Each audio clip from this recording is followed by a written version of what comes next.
देशाचे सरन्यायाधीश भूषण गवई यांच्यावर बुटफेक हल्ला झाला। या हल्ल्याचा देशभरातून निषेध झाला। प्रत्येकाने या हल्ल्याचा कडाडून निषेध केला। अशातच सुषमा अंधारेंनी सरन्यायाधीश भूषण गवई यांना लिहिलेलं एक पत्र व्हायरल झालंय। त्या पत्रातून अंधारेंनी सरन्यायाधीश भूषण गवई आणि हल्लेखोराबाबत काय लिहिलंय? प्रति माननीय सरन्यायाधीश, सर्वोच्च न्यायालय, भारतीय संघराज्य, प्रिय भूषण सर, सस्नेह जय भीम। खरं तर मी आपल्याला थेट फोन करूनही बोलू शकले असते किंवा आपल्याला व्यक्तिगतरित्याही पत्र पाठवू शकले असते, पण तरी सुद्धा हे अनावृत्त पत्र लिहित आहे। न्याय व्यवस्थेचा सर्वोच्च अधिकारी असताना स्वतः संदर्भातील ॲट्रॉसिटीमध्ये तुम्हालाच न्याय मिळत नाही।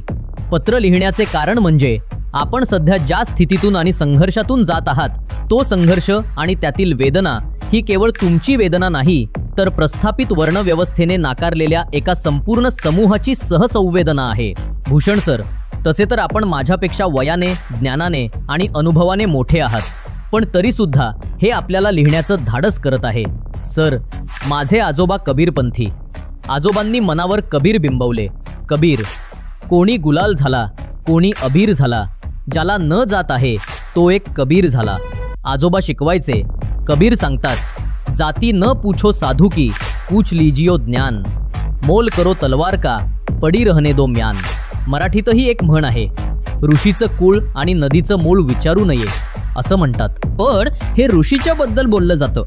भूषण सर, तुम्ही ऋषी नाहीत, तुम्ही पापी आहात, कारण तुम्ही ऋषी कुळात जन्माला आला नाहीत। तुम्ही अशा कुळात जन्माला आला आहात ज्याच्याबद्दल इथले संस्कृतमधले श्लोक सांगतात, धोर गवार पशु शूद्र नारी सब ताडन के अधिकारी। ज्या समूहाचे जगण्याचे अधिकार प्रस्थापित व्यवस्थेने नाकारले, अशा समूहात तुम्ही जन्म घेतला। हे केवढं मोठं पाप केलंय तुम्ही। व्यवस्थेने नाकारलेल्या एका शूद्र समूहामध्ये तुम्ही जन्म घेतला, पण नुसता जन्म घेतला एवढंच तुमचं पाप नाही, तर तुम्ही वर्णव्यवस्थेने ज्ञानार्जनाचा अधिकार नाकारलेला असतानाही उच्च शिक्षण घेतलं। हा केवढा मोठा प्रमाद आहे। बरं, शिक्षण घेऊन तरी थांबायचं, शांत बसायचं, फार फार तर एखाद्या कचेरीमध्ये फायली इकडून तिकडे नेऊन करण्याची किंवा कार्यालयातील झाडलोट करण्याची एखादी तुटपुंजी नोकरी स्वीकारायची, तर तुम्ही चक्क या देशातल्या सर्वोच्च न्यायालयाच्या सरन्यायाधीश पदापर्यंत मजल मारली। संसदीय कामकाजात केले जाणारे कायदे योग्य आहेत की अयोग्य, त्या कायद्यांची संविधानिक चौकट ठरवण्याचा अधिकार असणाऱ्या सर्वोच्च खुर्चीमध्ये तुम्ही बसता। हे नुसतं पाप नाही, हा गुन्हा आहे, फार मोठा। मग ते कसे सोडतील? खरं तर तुमच्या मातोश्रींनी संघाशी जुळवून घ्यायचा प्रयत्न करायला हवा होता, पण त्यांनीही साफ नकार दिला। भलेही संपूर्ण आयुष्यात नकार पचवण्याचं दुःख तुमच्या उरात दडलेलं असेल, तरी तुम्ही नकार पचवायचे असतात, नकार द्यायचे नसतात। राष्ट्रीय स्वयंसेवक संघाच्या कार्यक्रमाला नकार देता म्हणजे काय? पण कदाचित आता कमलताईंनाही ही गोष्ट अधिक प्रकर्षानं जाणवत असेल की बाबासाहेबांनी इथल्या एकूण वर्णव्यवस्थेच्या विरोधातले रणशिंग का फुंकले होते, का फुल्यांनी विद्रोह केला होता, का प्रबोधनकार ठाकरेंनी देवळाचा धर्म आणि धर्माची देवळे हे पुस्तक लिहिलं होतं, का संत चोखा महारांनी हरी मज पशुकर पक्षीकर परी करू नको महार ही कळकळीची आर्जव त्या पांडुरंगाकडे केली होती। कळतीये ना ही दाहकता? भूषण सर, आता नक्कीच लक्षात येत असेल तुम्ही काय पाप केलंय ते। प्रबोधनकारांवरून आठवलं, आजच मुंबईच्या कस्तुरबा रुग्णालयामध्ये देवळाचा धर्म आणि धर्माचे देवळे व देशाचे दुश्मन हे पुस्तक आम्हाला का दिलं म्हणून चिडलेल्या नर्सनं पुस्तक देणाऱ्याच्या तोंडावर भिरकावले। एवढी हिंमत कुठून येते हा प्रश्नच विचारू नका। अहो सर, जेधे जवळकरांनी जी चळवळ उभी केली, दिनकरराव जवळकर हे क्रांतीसूर्य ज्योतिराव फुले यांचे अनुयायी। फुलेंचा अवमान सहन न झाल्याने जवळकरांनी हे पुस्तक लिहिलं। त्यानंतर जवळकर यांच्यावर खटले भरले गेले। विशेष म्हणजे हा खटला विश्वरत्न डॉक्टर बाबासाहेब आंबेडकरांनी लढवला आणि तो जिंकला सुद्धा। त्याच बाबासाहेबांनी महिलांसाठी विशेष हिंदू कोड बिल मांडले आणि ते मंजूर होत नाही म्हटल्यावर आपल्या मंत्रिपदाचा राजीनामा दिला। नेमकं तेच पुस्तक आज एक महिला अत्यंत तिरस्कारानं भिरकावते। विचार करा सर, फुले, शाहू, आंबेडकर या राज्यात जन्माला आले, त्या राज्यांमध्ये आज किती विखारी मनुवादी विचार भरलेला आहे। सर, तुमच्या संबंधाने निषेध नोंदवायला फारसे कुणीच पुढे आला नाही बरं का। या देशाच्या पंतप्रधानांना आपल्या संबंधाने निषेध नोंदवण्यासाठी तब्बल 8 तास लागले।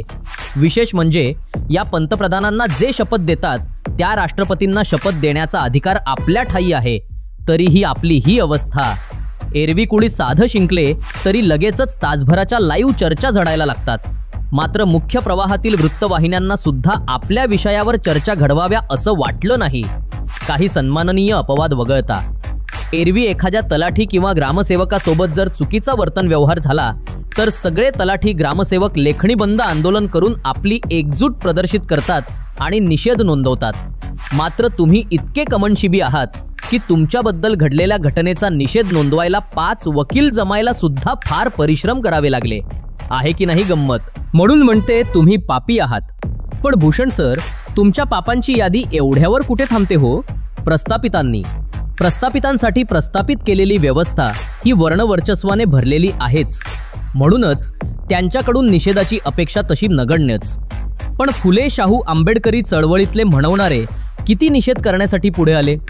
फुले शाहू आंबेडकरी विचारधारा शिरोधार्य मानून ज्या सामाजिक, सांस्कृतिक, साहित्यिक आणि विशेषतः राजकीय चळवळीत कार्यरत आहेत, त्या राजकीय चळवळीच्या नेतृत्वांनी तरी ठामपणे निषेध नोंदवण्यासाठी पुढे येणं अपेक्षित होतं। पण तेही तुमच्या बाबतीत शक्य झालं नाही, कारण भूषण सर, तुम्ही रा. सु. गवई यांच्या पोटी जन्म घेणं हे तुमचं गुन्हा नाही का?